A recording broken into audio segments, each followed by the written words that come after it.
اليوم سويت لكم أطيب موطة مال جيل الطيبين أيام طفولتنا، سويتها على طريقة أمي الله يرحمها برحمته الواسعة ويرحم أمواتكم.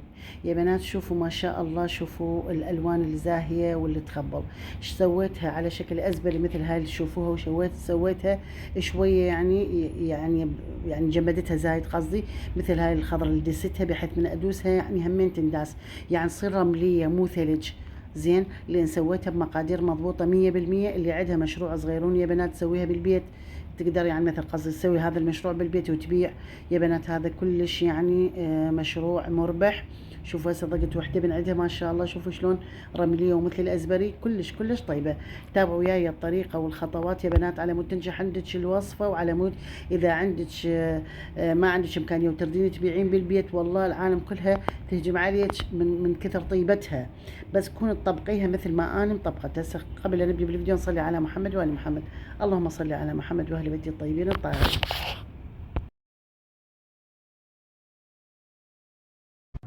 بسم الله الرحمن الرحيم. السلام عليكم ورحمة الله وبركاته أعزائي المتابعين.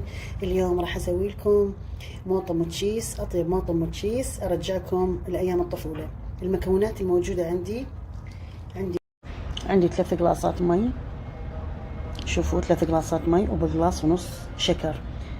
نفس القياس اللي استعمله للمي، نفس القلاص اللي استخدمه للمي استخدمه للشكر، حتى تنجح عندي الوصفة. لازم ما نخطأ بالمقادير. قلاص هذا، قلاصين، 3. كل قلاص يعادله نص قلاص شكر. مو خلينا 3 قلاصات شكر، 3 قلاصات مي، هسه نضيف قلاص ونص شكر. بسم الله الرحمن الرحيم. هذا النص وهذا الكامل. بسم الله الرحمن الرحيم. يا دمرت الدنيا على كل. وهنا عندي تقريبا خاشوقة مال شاي هيل، والهيل حسب الرغبة إذا ما تريدين تضيفين. وهنا عندي نص ربع باعوا قشرة خفيفة. تقريبا كوب خاشوقة، كوب عصرة ليمون، لأن إذا كثرتوا الليمون ترى ما طيب. إذا كثرتوا الليمون يعني الموطة تطلع ما طيبة. شوفوا عصرة يعادل تقريبا خاشوقة مال كوب. وعندي هنا ألوان غذائية. بس قبل لا نفوت خلينا نقول لكم على الألوان الغذائية. الألوان الغذائية هنا جبتها بالله، هذا مكتوب عليها يلو يعني أصفر، وهنا ريد يعني أحمر، هذا ريد أحمر، وبعد هنا بينك يعني وردي، وهنا همين يلو أصفر. هذا أنا قلت له أريد أخضر وياهن، منطيني أصفرين. على كل أنا هسه أريد أسوي 4 ألوان. بعد ما أخلط زين والشكر كله يذوب، أجي أقسم المخلوط إلى 4 أقسام، كل قسم لون حتى تطلع عندنا ألوان حلوة. هنا ذوبنا الشكر كله ذاب، وضقنا الخليط يعني طعمه كلش حلو. شو اسمه، ضقنا الخليط، شفنا الطعم حلو كلش والطعم الهيل. هسه راح اسوي على مود استعمل الالوان كلها. عندي هنا 4 قلاصات، راح اضيف بهن الخليط، اضيف الخليط بكل القلاصات ال4 على مود 4 الوان استعمل، لان ما يصير اني استعمل بنفس بسم الله الرحمن الرحيم. باعوا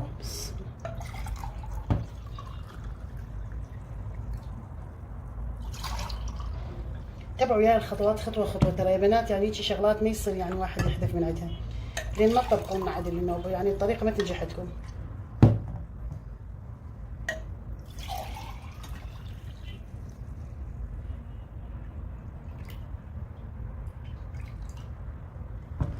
شوفوا هنا عندي 4 قلاصات مي، كل قلاص راح اضيف عليه شنو؟ لون. كل قلاص اضيف عليه لون. لا. اول مره نسوي الريد. بسم الله الرحمن الرحيم.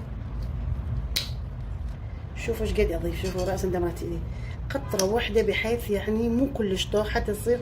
شوفوا بسم الله الرحمن الرحيم، قطره. شوفوا ما شاء الله صارت حمرة. هاي تردون تطبخون اللون بكيفكم، خلينا نطوخها اكثر حتى تصير لون شوندري. هذا نسده.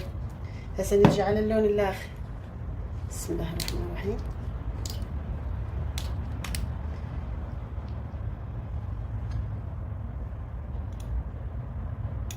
هذا اللون اصفر، هذا ما يلون زين. ليش هذا ما يلون زين؟ طبعا شوفوا، خلينا ناخذ الاصفر الاخ، هذا اليلو الاخ، ذاك الاصفر ما يلون. هواي اخذت. شو هذا اللون مغشوش؟ ايش عبالك؟ ايش قد هذا ما يتلون. واجيب اللون البينك الوردي. يعني كان عندي بالبيت طوز بس ما ادري وين صارت والله. يا بنات لا تشتروا من هاي الالوان الغذائيه السائله لان ما تلون ابد. يعني هاي باعوا الوردي خلصته وما طل لون، شويه خبطته بالاحمر الطوز يلا صار لون. الطوز احسن، يعني اكو بيهم اكو يبيعون بالغرامات زين، فلا تشترون هم زين. يعني انا تورطت انتوا لا تتورطون زين. لا تشترون الوان غذائيه سائله، اشتروا الوان غذائيه طوز. ولو الطوز تدمر، شوفوا ايش سويت بيدي، شوفي ايدي كلها تدمرت بس ما يخالف تنطي نتيجه يعني بالالوان. هسه باعوا شلون راح اعبي من كل لون. بسم الله الرحمن الرحيم. هذا تشيز شوفوا شلون تفتحوه. بسم الله الرحمن الرحيم. ما شاء الله. هذا هيجي اذا تريدين تجيبين رحه وتستعملينه، او اذا انتي تسيطرين ايش تسويها. انا تشيز رفيع يمكن ما راح اسيطر، راح اجيب الرحه. علي من اجيب رحه، راح اجيب دولكه اللي بيها فتحه مدببه، راح تسهل علي عمليه الصب. فكل ما اخلص قلاص ادير واعبي بالاكياس، ادير القلاص الثاني حتى اعبي بالاكياس ايضا لحد ما اكمل الالوان كلها. بهالاثناء اجيب صينيه حتى بعد ما اكمل الاكياس كلها نصفطها بالصينيه. باعوا شلون اعبي باعوا. بسم الله الرحمن الرحيم. اللهم صل على محمد وعلى محمد. ما ترسوها، ما يصير ترسوها لحد هنا وش توخرون الهواء من عندها. وهاي مزروفه، هاي طبعا هاي مزروفه. بسم الله الرحمن الرحيم.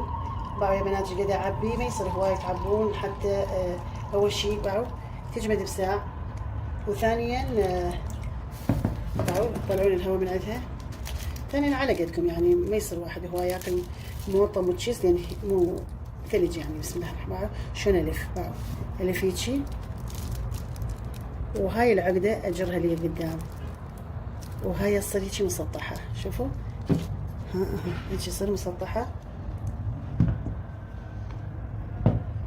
باعوا حتى بساعة تجمد. راح اسوي من كل لون وحده والباقي اسويها واراويكم الشكل النهائي. بسم الله الرحمن الرحيم. اللهم صل على. طبعا دمرت الهاي لان بسم الله لازم اجيب 4 دولكات. بسم الله الرحمن. شوفوا اطلع الهواء والف هاي الفها عليها وعقد، والعقده اجيبها مو كلش الاخير لهنا حتى تصير هيجي. هاي الثانية بعدين ننظف الميز مو مشكلة زين.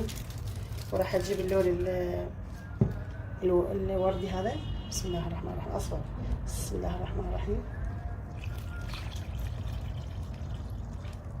كلها نفس الكمية اخليها معه. ايش اسوي بها؟ اطلع الهواء من يم شو اسمه اعقد، والعقدة رأسا ما اسدها، لا اجيبها لي قدام واسدها. بقت الوردي، بقى اللون الوردي.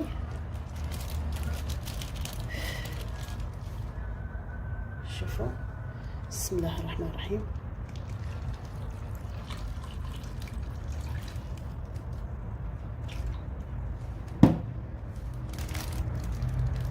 اهو هيجي وشيت وعقد قصدي، والعقده اجيبها لي هنا مو كلش يعني الاخير. شوفوا هالقد يعني تقريبا 3 اصابع العقده. شوفوا على مود بساع تجمد. اسوي اللي باقي كلها واراويكم شكل نهائي. يا بنات كملنا الكميه مالتنا. شوفوا الالوان الحلوه، الوردي والاحمر والاخضر والاصفر، الوان قوس قزح حلوه طبعا. هسه راح نخليها بالمجمده، وبعد ما تجمد نراويكم الشكل النهائي. طبعا هاي بالتجميد الوانها راح تصير احلى.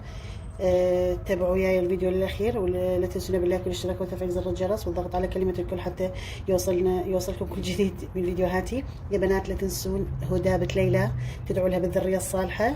خطيه ان شاء الله ربي لا يحرم اي وحده من الذريه. خطيه يتيمه وصار 10 سنين متزوجة، يعني ما عندها خلفة خطية، أكيد راح تعاني. فإن شاء الله دعوة غريب للغريب مثل ما يقولون، إن شاء الله إحنا مو غربة. فادعوا لها بالذرية الصالحة، وربي يرزق الجميع إن شاء الله. يا بنات شوفوا ضقت واحدة من عندها طبعا، شوفوا إيش لذيذ تصير رملية وطيبة. باعوا يعني موطة أزبري، هاي موطة تشبه الأزبري، كلش طيبة كلش طيبة بشكل. وطعمها طعم الهيل كلش، الهيل يعني مطيبها. وبنفس الوقت الحموضة اللي ذبيناها بها يعني حموضة كلش قليلة، أطيب بتصير. فلا تكثرون الحامض، وعلى هالطريقة شوفوا صارت أزبري كلش طيبة وتنال رضاكم. طبعا حتى لو يجيكم خطار قدموها عادي، يعني هاي فد شيء يليق بالخطار، لأن فشي رائع ويعني شيء حلو. يا بنات هذا الشكل النهائي للموطة مالتنا، شوفوها شلون حلوة وجامدة. هي طبعا ما تجمد تصير حجارة، لا باعوا يعني من تدوسيها اكو بيها شويه ليوني يعني. فهي هاي الطريقه الطيبه، تقدرون تاكلوها هيك يابسه، تقدرون تاكلوها هيك مثل الازبري. يعني سويت طريقتين، اذا تريدين تاكليها مثل الازبري طيبه كلش، واذا تريدين تاكليها هيك. شوفوا الالوان الحلوه، الزرق، شوفوها، شوفوا الالوان اللي تخبل. هاي هم سويتها مثل الازبري، الوان يعني جذابه وقوس قزح. شوفوا كلش حلوة طبعا، جربوها كلش يعني راح تعجبكم وتعجب جهالكم، لأن يعني الجهال يحبون الموطة. ف إن شاء الله تعجبكم وتنال رضاكم. إلى هنا نأتي إلى نهاية الفيديو. لا تنسونا باللايك والاشتراك وتفعيل زر الجرس والضغط على كلمة الكل حتى يوصلكم كل جديد من فيديوهاتنا.